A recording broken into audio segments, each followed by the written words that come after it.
जय हिंद सभी को।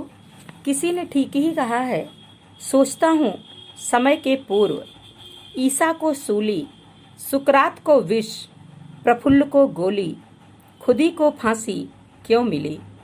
वे सब पागल थे। सामान्य स्तर से ऊंचा, उससे नीचा सोचना पागलपन ही तो है। यदि वे जीवन के सामान्य मूल्यों, घृणा, स्वार्थ, ईर्ष्या, द्वेष, अपने पराये की भावना स्वीकार कर लेते तो कुछ दिन और जी लेते। लेकिन उन्हीं के यह व्यंग्य जिस तरह से कविता में समाया हुआ है, उस व्यंग्य के आधार पर मैं आगे आज मदामा कामा जी के जीवन पर प्रकाश डालना चाहूँगी कि कितना बड़ा जुनून था जिसे लोग पागलपन कहते हैं।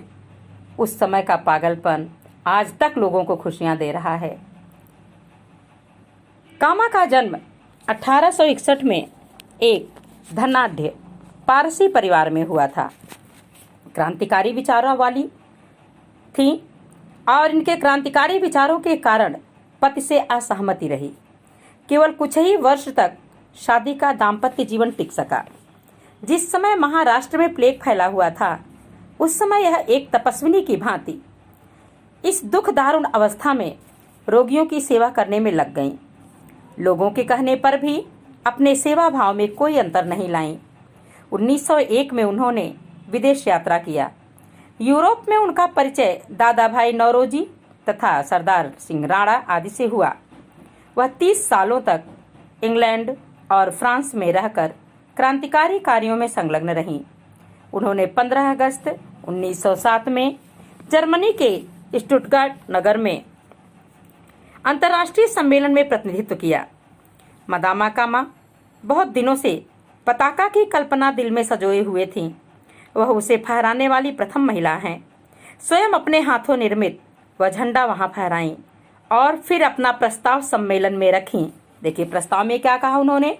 भारत में ब्रिटिश राज्य का जारी रहना भारत के लिए निश्चित रूप से आपत्तिजनक और बहुत ही हानिकारक है और दुनिया के स्वतंत्रता प्रेमियों को चाहिए कि उस देश में निर्वासित रहने वाले मानव जाति के पंचमांश को गुलामी से मुक्त होने में सहयोग दें, क्योंकि आदर्श सामाजिक अवस्था का तकाजा यह है कि कोई भी जाति किसी तानाशाही या अत्याचारी सरकार के अधीन न रहे। उन्होंने बहुत ही जोशीला भाषण दिया, पर ब्रिटेन के प्रतिनिधि समाजवादियों ने विरोध किया, यह कहकर कि यह प्रस्ताव पहले नहीं रखा गया था।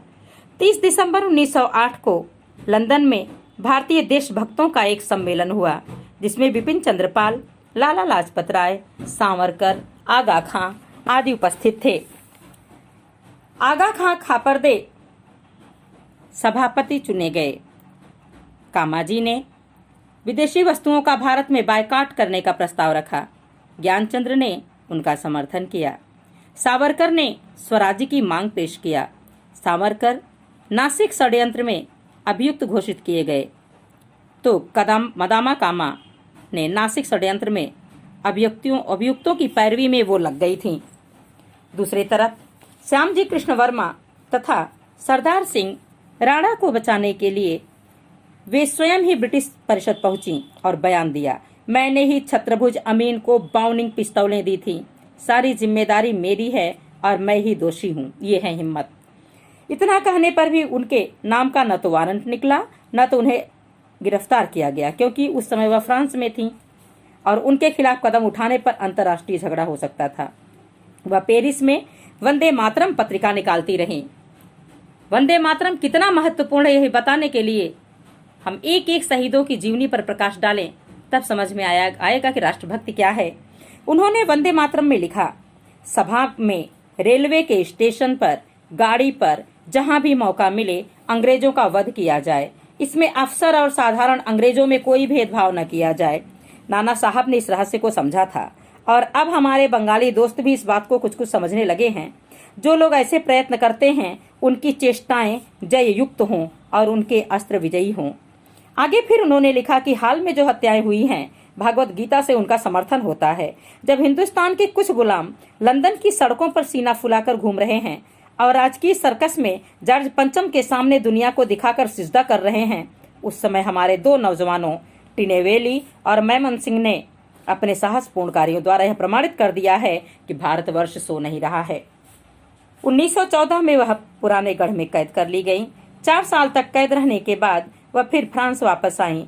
वह अपने क्रांतिकारी कार्य के लिए पारसी समाज में बड़ी हेय दृष्टि से देखी जाती थीं, लेकिन कामा के उच्च आदर्श व कार्य के लिए इतिहास उनका समुचित सम्मान करता है और हेय दृष्टि से देखने वालों को इतिहास में बिल्कुल स्थान नहीं दिया जाता। वह पेरिस से स्वदेश लौट आईं। उनका देहांत 12 अगस्त 1936 में हुआ। ऐसी वीरांगना अपने आप को कुर्बान करके देश को आज़ादी दिलाई। देश में देशभक्ति का भाव पिरोई और उनका एक ही उद्देश्य था कि जियो तो देश के खातिर, मरो तो देश के खातिर। महिलाओं के शोषण काल में भी रहकर वह एक महान आदर्श छोड़ गईं और सदा के लिए अमर हो गईं।